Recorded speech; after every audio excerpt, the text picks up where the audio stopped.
Hey friends, let's get moving. We're going to break down plank pose today to help you understand some basic alignment points that are going to be helpful in helping you succeed in your plank.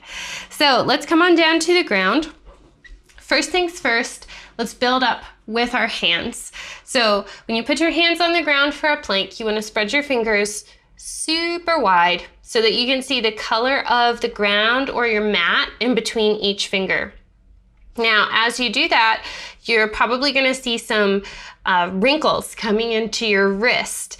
If possible, try to have those wrinkles on the wrist be parallel to the front of your mat or maybe to a line on the floor if you need a different external marker. And you want the hands to be under the shoulders, the wrists under the shoulders. So I'll turn this way to show. Now, certainly, once you start practicing a plank, you can play around and see, oh, what happens to my body if I move my hands out wider for my plank, or what happens to my body when I keep my hands really close together. But for just a basic plank, you're gonna have your wrists under your shoulder joints. And then the next bit that you should pay attention to is your elbow crease. Okay, so it can be really common to let the elbow creases point in towards one another. And what I encourage you to do instead is to point your elbow creases forward in the same direction as your fingers. Now, if you have been following along and you've been on your hands this whole time and your hands and your wrists are already starting to hurt and you're starting to feel discouraged, it's fine. There's other times that you can work on your hands and your wrists, and you don't necessarily have to do it in your plank. So if your hands and your wrists are hurting, go ahead and come up onto your fists instead.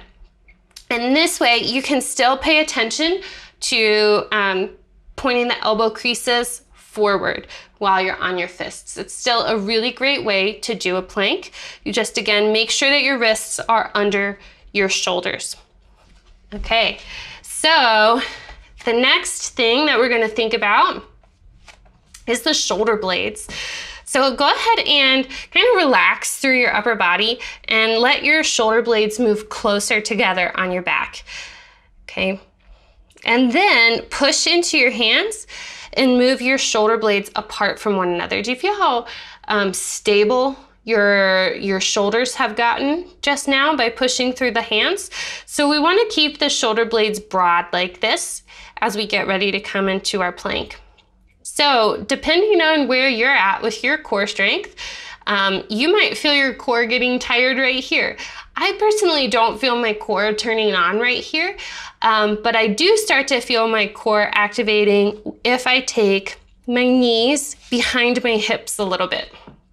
I do feel some core activation here, but for me, it's not enough to get me enough of a load on my core to kind of get stronger. So this is a stopping point. This is a variation right here. Knees behind the hips, okay? And then another variation would be, if you're starting in your all fours, you extend one leg back and the other leg back to meet. Still pushing through your hands, shoulder blades still moving apart, elbow creases still pointing forward. Nice long neck. Wherever you are, you should be able to breathe, okay? You might shake a little bit, that's fine, but you should be able to breathe. So if your knees are away from the ground and you feel like you can't breathe, bring your knees back down to the ground. Coming into this kind of a low plank variation. One thing to watch out for in whichever variation you're in is you don't want your pelvis sagging towards the ground, okay? But if you start from an all fours position and you simply take a knee back and the other knee back, or take one foot back and then the other foot back, hopefully your pelvis won't sag towards the ground. But if your knees are lifted and you notice that your pelvis is sagging towards the ground, drop your knees and start in the low plank. So those are some considerations to help you have a more successful plank pose, a more profitable plank pose for your body. Thanks so much for joining me. Find what's kind, choose your own variation, and I'll see you next time.